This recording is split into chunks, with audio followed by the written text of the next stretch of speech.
Assalamualaikum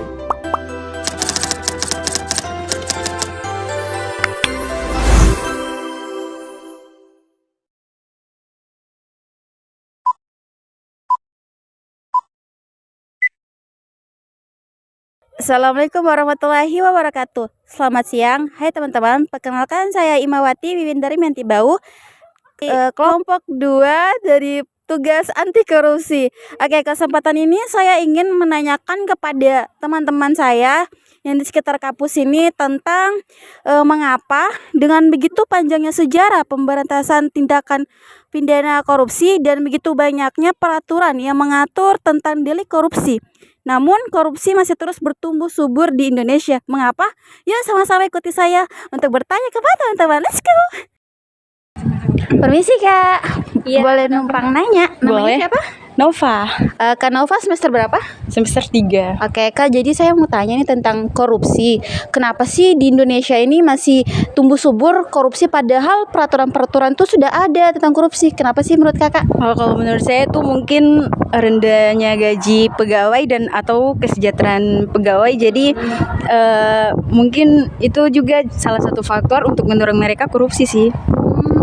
Jadi begitu ya Kak? Oke, makasih Kak. Sama. Permisi Kak, boleh lupa nanya? Bisa. Mau tanya nama Kakak siapa? Susanti, Semester berapa? semester 3. Oke Kak, jadi gini, saya mau tanya tentang korupsi. Kenapa sih di Indonesia korupsi masih tumbuh subur? Padahal kan sudah ada peraturan-peraturan tentang korupsi. Itu kenapa Kak? Oh, kalau menurut saya masyarakat kurang kesadaran dan partisipasi sih untuk dalam pemberantasan korupsi. Seperti itu. Iya, Kak. Oke, makasih Kak. Permisi Kak, boleh tanya? Boleh, Kak. Nama Kakak siapa? Verlin, Kakak? Margarita, Kakak sini semester berapa kalau boleh tahu? semester 3. Oke, semester 3. Jadi begini Kak, saya ingin tanya tentang korupsi.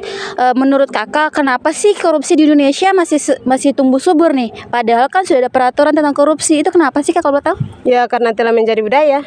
Dan korupsi ini telah mengakar di dalam masyarakat dan dianggap sebagai cara untuk mendapatkan keuntungan pribadi. Kalau menurut Kakak? Kalau menurut saya lemahnya di penegak hukum ya, karena meskipun ada peraturan yang mengatur untuk pemberantasan korupsi, korupsi itu seringkali terjadi pada orang-orang yang memiliki kekuasaan seperti di bidang politik dan lain-lain. Oke, makasih Kak.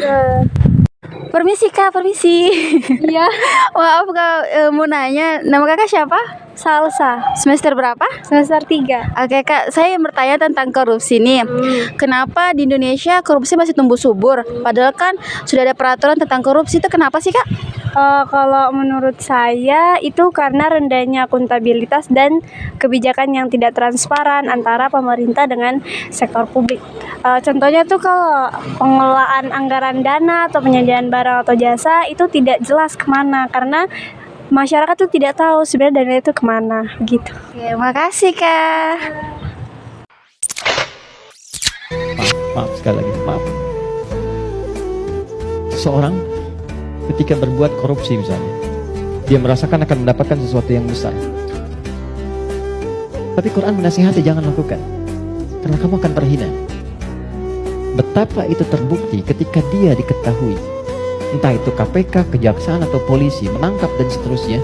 Perhatikan apa hukuman yang didapatkan dalam kehidupan sosialnya. Cacian, makian, celaan. Dan yang paling dahsyat, bukan hanya orang yang melakukan, sampai anaknya dapat bagiannya padahal tidak pernah mengerjakannya. Keluarganya mendapatkan bagiannya padahal tidak pernah melakukannya. Karena itu masuk kepada yang kedua, nahnu narzuqukum wa iyyahum atau nahnu narzuquhum wa iyyakum. Ada 2 ayat.